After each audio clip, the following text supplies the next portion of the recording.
Bienvenue dans ce nouveau numéro de Zoom Max. Si le mois de la femme, nous continuons à honorer la gente féminine.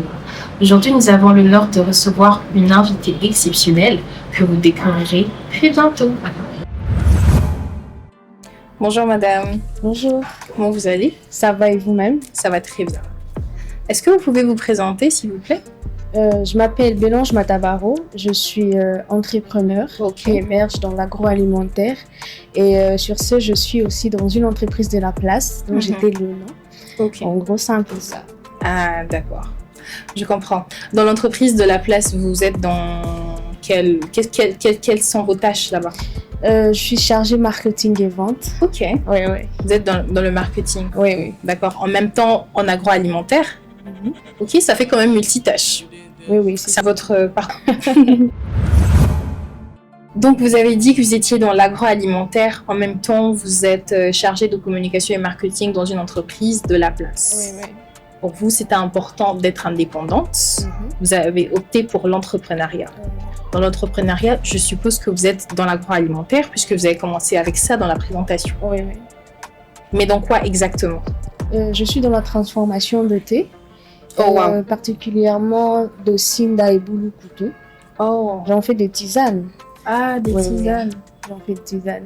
Oh, c'est très original ça. Ouais. Je suis curieuse de savoir pourquoi vous avez choisi de vous lancer dans l'entrepreneuriat du thé, le thé naturel, alors que généralement les femmes de nos jours, ce sont plus des choses un peu plus classiques, c'est-à-dire qu'on sait qu'une femme est dans l'entrepreneuriat, on peut même deviner, c'est sûrement les perruques, ou bien Shane, des choses comme ça. Mais vous choisissez le thé, c'est quand même très original. Pourquoi choisir le thé? Déjà, j'ai fait le thé du terrain. Je me suis dit, la majorité de thé qu'on prend à Kin, ou soit au Congo en général, sont des thés importés. Je me suis dit, pourquoi pas faire quelque chose de nous-mêmes et essayer de valoriser aussi notre culture congolaise. Et je me suis dit, ok, je vais me lancer. Ah, waouh! Mais vous n'avez pas eu un peu peur de vous lancer dans... Parce que quand même, le thé, c'était quoi la réaction de vos proches en fait quand vous avez dit, ok, moi je vais me lancer dans le thé, puis Sinda et puis Boulou-Koutou, mais quelle confiance! Les gens disaient que non. Il y a des gens qui achètent le Sinda ailleurs, par cueillir, venir faire. Et tu penses qu'il y a de ces gens qui auront le courage, leur argent à dépenser pour acheter le Sinda qui peuvent cueillir derrière la parcelle là. Même chez moi, il y en a. Et moi, je me suis dit, ça dépend de la manière que je vais présenter mon produit. Ah, tout va de la présentation. La présentation, voilà. Et c'est parti de là. Ok. C'est impressionnant. Et comment se passe concrètement la production? Est-ce que vous-même aussi, vous allez derrière chez vous, vous prenez vraiment le Boulou-Koutou, le Sinda pour transformer? La production se passe ici à Kin. Comme j'ai dit, c'est un produit local. Nous avons quand même des champs. Je vais au champ seul, hein. Je plante aussi. Wow. Voilà. C'est très impressionnant. Je vais planter. Et à l'ère de la récolte, là, on y va en récolte. On travaille, bon, je peux pas tout détailler ici. On cultive, on arrange, mais tout se passe naturellement. Il n'y a rien d'engrais chimique qu'on ajoute. Donc, tout se passe en tout cas naturellement. Ouais. Ça, c'est très bien. Est-ce que vous avez une grande équipe ou bien c'est encore restreint? C'est une équipe encore restreinte et puis après, ce sont des gens qui viennent juste journalièrement. Ils ne sont pas vraiment engagés sur place là. Non. Ok. Mais est-ce que le marché du thé, c'est un marché assez concurrentiel, vous pensez? Oui. Ah, vraiment? Oui. Parce qu'avant de me lancer, je fais mes recherches. J'ai vu dans des supermarchés, il y a de thé congolais qu'on vend. Moi, je ne savais même pas qu'il y avait de thé congolais qu'on vendait dans le supermarché. Quand j'ai vu, je me suis dit, oui, il y a des gens qui ont eu cette idée, mais le développement n'est pas vraiment connu. Donc, c'est un marché assez concurrentiel comme tout autre marché. Là. Il suffit juste de savoir comment s'imposer avec le produit. Là. Et je pense que c'est bon. Là, vous avez déjà donné la réponse à ma question, mais je vais quand même la poser. Alors, puisque c'est un marché concurrentiel, qu'est-ce qui rend ce que vous faites unique? C'est-à-dire, c'est quoi votre touche d'authenticité pour continuer dans ce marché? La qualité de mes produits, bien sûr. La qualité? Oui. Ok. La qualité. Et tout est authentique. Il n'y a rien d'engrais chimique. Tout se passe ici à Kin. Et je dirais que mes produits sont exceptionnels. Exceptionnels. Inventés, bien non, sûr. c'est bien de savoir ce que vous faites, oui. Oui. Ouais. Ok. C'est ça, inventé, oui. Mais là, je me rends compte qu'on est un peu allé en besogne parce qu'on part du produit, mais on ne sait même pas comment s'appelle l'entreprise. Ok. L'entreprise s'appelle Makasaya Congo. Makasaya Congo, en plus, le nom, il est en lingala. Oui, oui. J'ai juste voulu valoriser la culture congolaise. La culture congolaise. Quand on voit Makasa, ce sont de feuilles, là. De feuilles qui poussent généralement au Congo, en RDC, je dirais. Et Makasaya Congo est une entreprise agroalimentaire qui émerge de la transformation de thé. Comme je viens de le dire, du boule couteau et du sinda. Okay. Ouais. Pourquoi vous avez choisi seulement le boule couteau et les sinda? Est-ce qu'il n'y a pas d'autres thés? Si, il y a de thé, mais moi j'ai été attirée par ça parce que c'est comment je peux dire, ce sont de thé, de plantes où la majorité de Congolais consomment ça, mais d'une manière ou d'une autre. Tu ne verras pas un Congolais, un Quinois aller au supermarché acheter du thé là. Non, ils ne feront pas ça. Mais il y a de ces gens qui ont envie d'acheter le produit au marché là, mais qui ne le font pas. Pourquoi? Peut-être par peur, honte de se déplacer avec la baguette là. Exactement, c'est pas très bien présenté, j'avoue aussi. Oui, il y a des gens qui ont honte. Moi, je me suis dit, non, ce sont déjà un ciblé. Voilà pourquoi je me suis lancée. Ces gens, quand tu viens avec ton carton bien présenté, comme le thé derrière, ils vont acheter sans problème. Ah, c'est très bien. Ok. Mais vous êtes multitâche. Jusque-là, je comprends. Vraiment multitâche. Parce que vous participez aussi à la production du thé. Parce qu'il y a des gens qui travaillent seulement. Voilà, vous êtes juste la boss, le leader. Mais vous n'allez pas vraiment. Même vous me dites que vous faites même le chant. Oui, oui. Waouh, j'aimerais bien vous voir. Un de ces jours. Ok, ça me ferait très plaisir. Alors, en même temps, vous œuvrez dans l'entrepreneuriat. Vous êtes votre propre chef. Mais vous travaillez aussi dans une entreprise. C'est quand même... Enfin, je sais pas, il se pourrait que ce soit une lourde responsabilité. Comment vous faites pour gérer ces deux activités au quotidien? Ok, déjà avec l'entrepreneuriat, comme je dis, j'ai commencé quand j'étais encore à la fac. Ah, en plus, à la fac. J'ai commencé quand j'étais encore à la fac. Ah, bah étudiante, t'as pas boss, hein? Sûrement, tu avais l'argent. Ça n'a pas été facile quand même. Ah oui, j'ai commencé quand j'étais à la fac, je m'étais dit, dans ma tête, c'était que je ne peux pas finir l'université en attendant d'avoir un boulot.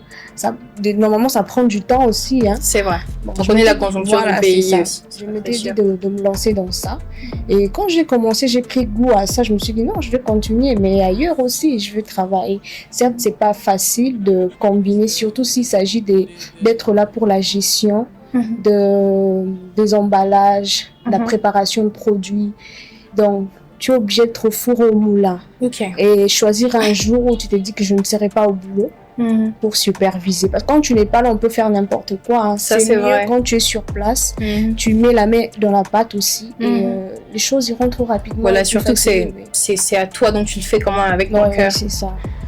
Est-ce que cette manière de gérer, là, d'arriver à gérer deux choses en même temps, j'avoue que c'est pas facile quand même. L'entrepreneuriat, on me dit que c'est compliqué. Je ne suis pas dedans, mais je sais que c'est compliqué. Alors, le fait que vous gérez les deux, est-ce que c'est une question de stratégie ou plutôt dans votre personnalité déjà, en grandissant, vous êtes déjà multitâche? Déjà, c'est question de stratégie, de volonté. Parce que si je me basais, parce que si j'ai commencé avec l'entrepreneuriat et que j'ai eu un bon travail, si j'ai pas de la volonté de continuer avec l'entrepreneuriat, je vais arrêter. Je vais carrément arrêter. C'est la stratégie, la volonté aussi de faire la chose. Et l'amour, bien sûr, de la chose. Ça, c'est important. Oui, c'est ça. Mais on remarque quand même que vous êtes constante dans les deux, c'est-à-dire vous travaillez vraiment en même temps et puis vous êtes aussi dans l'entrepreneuriat. Est-ce que ce n'est pas difficile?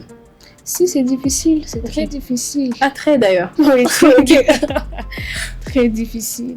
Parce qu'à un moment, tu es au boulot, on a besoin de toi à côté. De l'autre côté, là, tu te demandes comment je veux faire.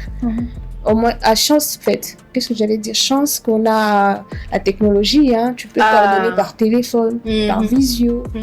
Là, au moins, c'est quand même facile. Ça me facilite la tâche de quitter la ville jusqu'où se trouve la production. Là, c'est assez compliqué. Hein. Ok, je comprends. Et quels sont les plus... Vous avez dit, la dernière phrase, c'était c'est assez compliqué. De là, je vous pose cette question. Quels sont les plus grands défis que vous avez rencontrés dans le monde de l'entrepreneuriat seulement? Par rapport à mes produits, je peux dire le positionnement sur le marché. Le positionnement sur le marché. Le positionnement sur le marché. Qu'est-ce que ça veut dire, le positionnement sur le marché? Savoir s'imposer, au fait. Imposer ton produit. Oui.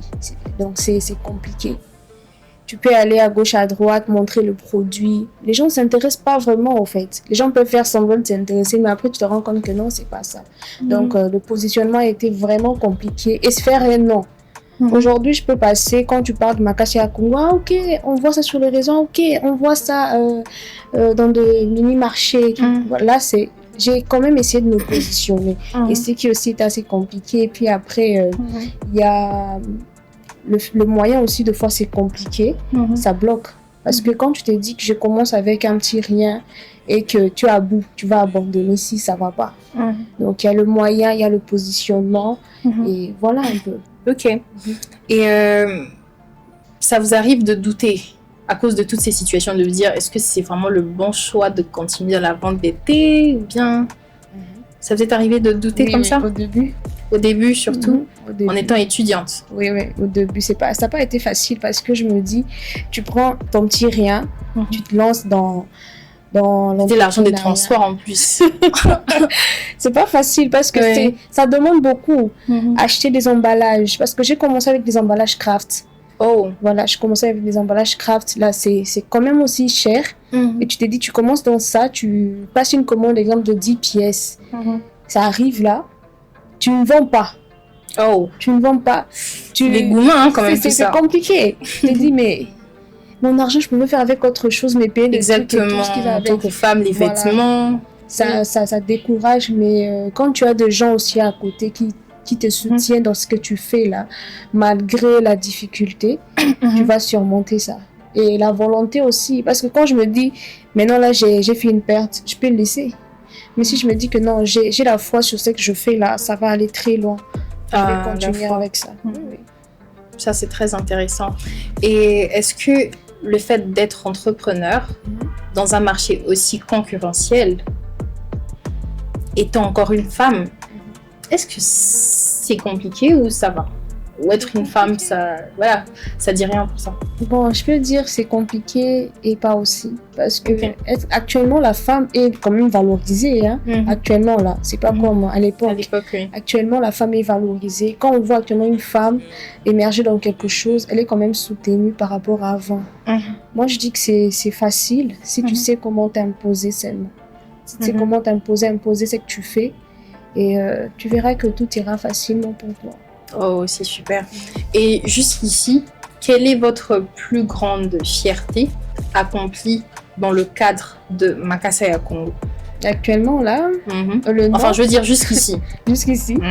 Le nom de l'entreprise est en même connu. Et ça, c'est une fierté. C'est un truc dont je me suis battue. Dès le début, je me suis dit que non. J'ai besoin que le nom soit quand même une référence. Quand on parle de thé qu'on fabrique à Kinshasa, en RDC, on fait aussi référence à Makassi à Congo. Donc, déjà, quand le nom est connu comme ça et la consommation, elle est quand même... waouh! À la fin, là, j'ai envie de boire le thé. Moi, je préfère le Sinda. J'emporterai prochainement. Ok, super. Est-ce que vous faites aussi des mélanges, c'est-à-dire Sinda et Boule Coutou, ou bien chacun son carton? Chacun son carton. Oui, chacun son carton, c'est mieux. Parce que les saveurs se mélangent. L'autre, il y a une personne qui veut le Sinda, l'autre le Boule. Quand tu mélanges les deux, c'est plus la même chose.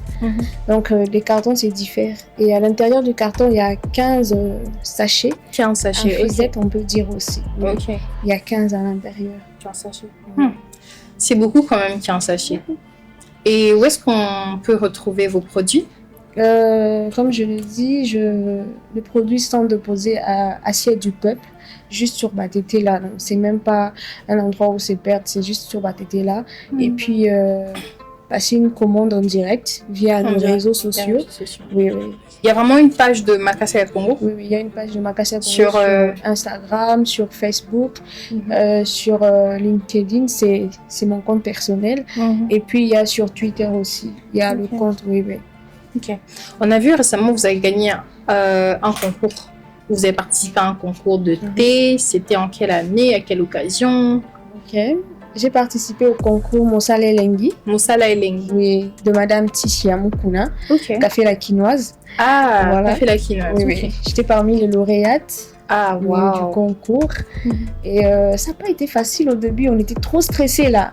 Ouh. Et oui, et je dirais que c'est grâce à ce concours que j'ai pu améliorer mon emballage parce que j'ai commencé le concours avec l'emballage craft. Ok. Voilà, j'ai commencé avec l'emballage craft. Au fur et à mesure, avec le coaching et tout ce qui va avec, j'ai amélioré. J'ai sorti une très bonne qualité de la formation qu'il y avait à l'intérieur du concours. Là, c'était en tout cas exceptionnel. Et je dirais, pourquoi pas une deuxième saison? Encore lauréate. Pourquoi pas une deuxième saison? Ok. Donc, c'était quelque chose de magnifique. C'était une expérience magnifique. Je souhaite vraiment beaucoup à tous les entrepreneurs de participer souvent à de compétitions, de formations. Ça booste aussi. Ça booste. Ça travaille votre visibilité, vos compétences. Ça permet aussi de rencontrer de personnalités qui peuvent vous épauler, même pas financièrement, même dans des conseils, dans le coaching, et oui, tout ce qui va avec là. Voilà. Ok. Et comment ça s'est passé le concours? Est-ce que les gens étaient en train de goûter le thé? Comment vous avez fait pour être lauréate? Comment ça s'était passé? Le concours, déjà, c'était passé sur le réseau. On a lancé, comme ça se passe d'habitude là. Qu'est-ce qu'il fallait faire? Il fallait postuler, envoyer le photo de ce que tu fais. Oh. Il y avait vraiment un formulaire à remplir, de questions vraiment à remplir et tout. Et dans ma grande surprise, j'étais appelée, on était au nombre de 20, je pense. J'étais appelée, je suis allée, on nous a coachés, on nous parlait, il y a ça, il faut faire ça, il faut pitcher. Le pitch devant les gens, c'est pas facile. Hein. Pitcher devant, je sais plus de... Parce qu'à la fin, il y avait plus de 300 personnes. Wow. La grande finale, donc c'est pas facile. Il y a le stress qui va avec. Donc c'était pas facile. Et je dirais que c'était vraiment une expérience qui m'a aidée à plus améliorer mon entreprise. Il y a des choses que j'ai appris là-bas que je ne savais pas. Moi, j'ai commencé comme ça. Je n'ai jamais étudié l'entrepreneuriat. C'est ça, vous étiez en communication en fait. Ouais. Oui, je n'ai jamais étudié l'entrepreneuriat et tout. Le petit leçon là, marketing, c'est dans ça que j'ai commencé. Mais avec la compétition, on a vraiment appris beaucoup de choses. Et moi, je me dis que pour moi, c'était vraiment une bonne chose parce que ça m'a aidé à agrandir l'entreprise, à améliorer, surtout mes emballages là avant. Ah, les emballages. C'est pas pour apparemment. Avant, c'était compliqué. Hein? Ok. Avant, c'était compliqué, mais... Et les crafts sont comment en fait? C'est transparent comme ça? Oui, mais c'est quand même durable. En tout cas, le craft, c'est durable. Tu peux mettre, peu importe, à part le produit alimentaire, tu peux mettre, ça va bien conserver. C'est vraiment l'emballage qui conserve le plus. Mais avec le carton, tu sens qu'il y a un bon design, une bonne présentation. Et quand tu vends ton produit à quelqu'un, quand il voit juste la présentation là ça attire aussi. Hein. Oui, voilà, ça attire la clientèle.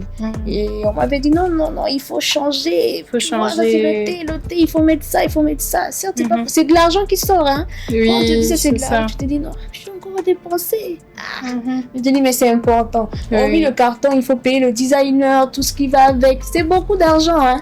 Alors l'entrepreneuriat, c'est pas facile. Ah ouais, c'est pas facile. C'est pas facile. Donc voilà un peu. Finalement, il n'y a rien qui est facile. Alors quel message, quel conseil vous pouvez donner, surtout parce qu'on est vraiment au mois de la femme, on va parler des femmes, aux jeunes femmes qui veulent se lancer dans l'entrepreneuriat, mais qui sont d'abord étudiantes. S'il y a beaucoup de doutes, qu'est-ce que vous pouvez dire à ces personnes-là? Bon, moi, je dirais quand on veut, on peut. Il suffit d'avoir la foi à ce que tu fais et la patience aussi. Parce que quand tu fais un truc, quand tu veux entreprendre un truc, quand tu n'es pas patient, là, ça n'ira pas loin. Et c'est pas seulement le budget qui détermine ce que tu vas faire plus tard. Ah ouais? Voilà. Donc vous êtes vraiment dans l'outil de moi j'ai commencé avec zéro. Non, pas zéro. Moi je dirais pas, je vais pas parler comme tout le monde. Moi je vais pas commencer avec zéro. Hein, parce que l'argent que j'ai fait sortir pour acheter les emballages, ça venait d'où? Exactement. Moi je vais pas commencer avec zéro. Ouais, mais pas avec un grand nombre non plus. Bon, pas vraiment avec un grand nombre, mais pas zéro. Je ferai pas les discours de tout le monde. C'est très bien ça, c'est très bien. Voilà. Ok, donc beaucoup de courage. Et quelle qualité il faut absolument avoir quand on est entrepreneur? Déjà, il faut d'abord avoir la patience. La patience. La patience. Quand tu es dans l'entrepreneuriat, c'est un terrain glissant, très glissant. Vous n'êtes jamais tombé là-bas? Ah, c'est chaud. Hein? Ok. Donc c'est un terrain très glissant. Quand tu n'es pas patient, tu ne feras rien. En tout cas, c'est ça. Parce qu'il y a des gens qui ont commencé. Et quand ça a capoté, ils ont abandonné. Et pourtant, quand ça ne va pas, il faut essayer de se relever, même avec le peu qui reste. Donc, il faut d'abord la patience et le courage pour être vraiment motivé dans ce qu'on fait. C'est un peu ça. Wow. Mais c'est très intéressant ça.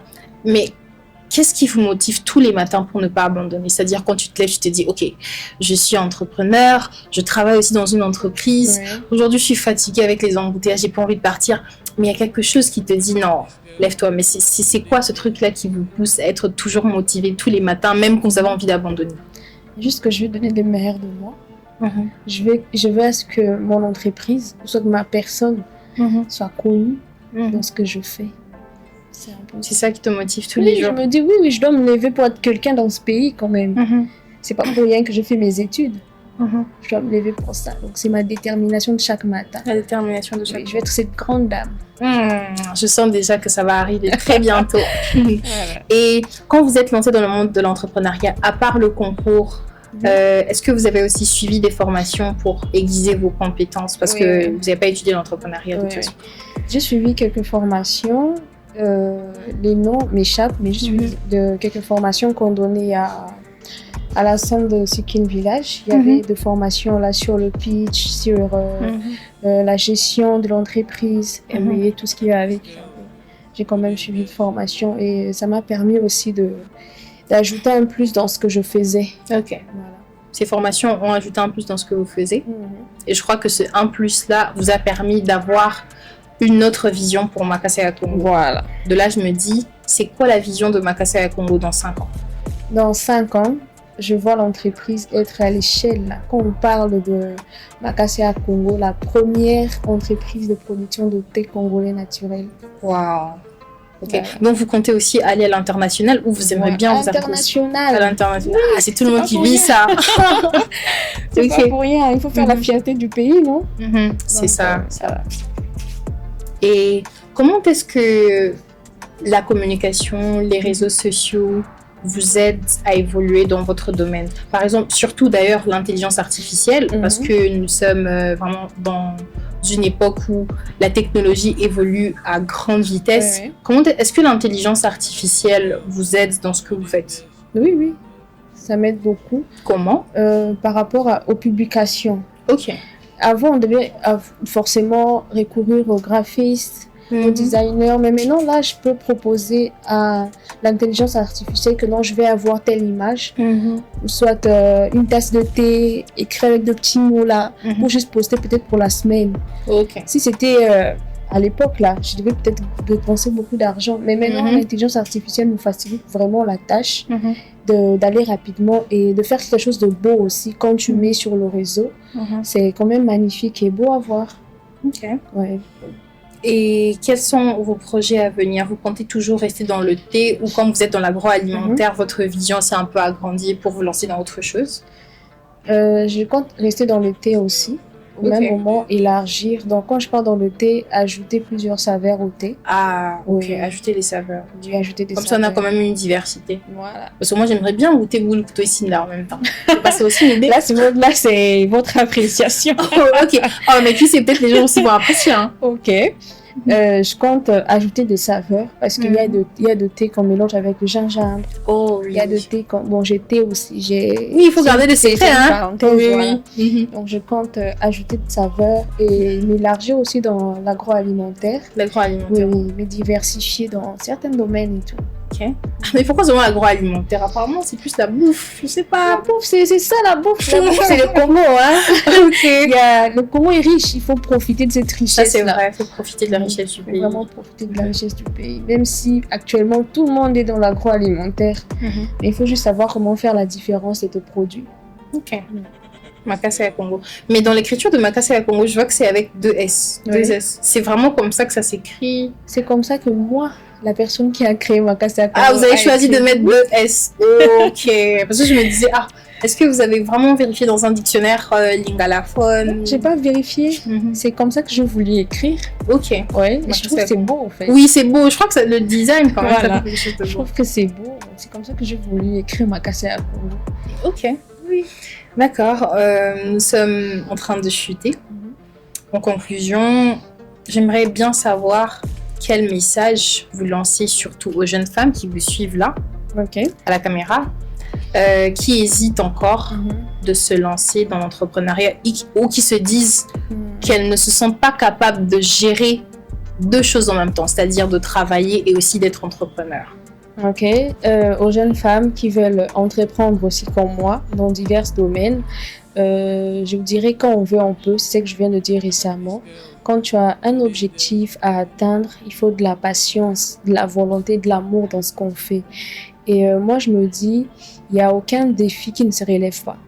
Il n'y a aucun défi qui ne se relève pas. Et ça doit être votre force de chaque matin. Quand tu quittes ton lit, tu te dis, oui, je dois faire ça, je dois exceller, je dois faire de grandes choses dans ce pays. C'est un peu ça. Ok. Merci beaucoup. Nous étions très contentes de vous recevoir. On se dit à la prochaine. À la prochaine, le plaisir est partagé. Merci.